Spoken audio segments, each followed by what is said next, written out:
le dernier bastion de la médecine indépendante dynamitée.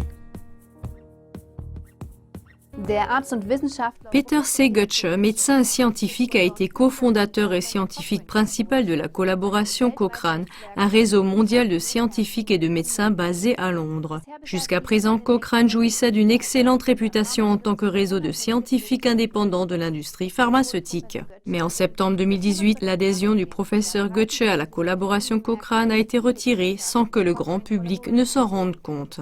Le professeur Götzsche est devenu internationalement connu pour son livre « Médecine mortelle et crime organisé, comment l'industrie pharmaceutique corrompt le système de soins de santé ».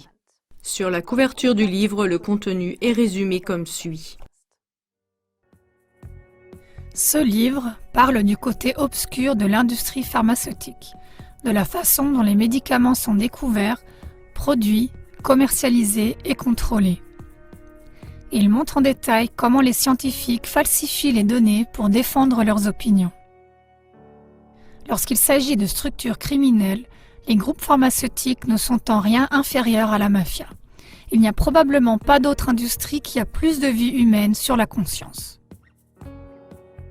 Depuis sa création il y a 25 ans, la collaboration Cochrane garantit pour l'industrie des évaluations critiques d'une gamme de médicaments, de tests de dépistage de médicaments et de vaccins, y compris le vaccin contre le VPH qui est censé être efficace contre le cancer du col de l'utérus. Toutefois, au cours des dernières années, il y a eu de plus en plus d'indices que des tentatives ont été faites pour affaiblir l'indépendance et l'attitude critique de la collaboration Cochrane à l'égard de l'industrie. En septembre 2016, on a appris que la fondation Bill et Melinda Gates avait fait un don de plus d'1 million de dollars à Cochrane. Selon Hans Tolzin, journaliste médical et critique en matière de vaccination, la fondation Gates finance des campagnes de vaccination dans le monde entier et détient d'importantes parts auprès de fabricants de vaccins. Ainsi, la fondation Gates bénéficie directement de ces campagnes de vaccination. Le professeur Götzsche a été licencié à la suite d'une révision, d'une évaluation indépendante des avantages et des risques de la vaccination contre le cancer du col de l'utérus qu'avait faite la collaboration Cochrane.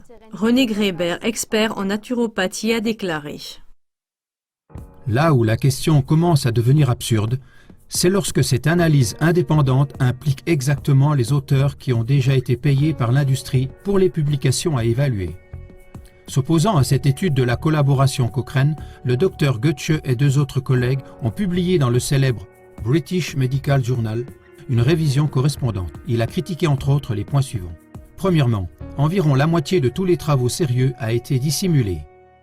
Deuxièmement, l'efficacité de la vaccination contre le VPH est évaluée sur la base de paramètres de remplacement et non sur des données actuelles qui montreraient que la vaccination permet de prévenir directement le cancer. Troisièmement, l'enquête détourne des données qui étudient les effets secondaires graves et durables de la vaccination contre le VPH. Quatrièmement, toutes les études incluses dans l'évaluation étaient des publications payées par l'industrie. La conclusion des 3 auteurs est qu'il n'y a aucune raison d'accorder du crédit à cette étude, qui classe la vaccination anti-VPH comme sûre et efficace. Cette hypothèse s'explique par le fait que toutes les études sont soutenues par l'industrie et donc unilatérales.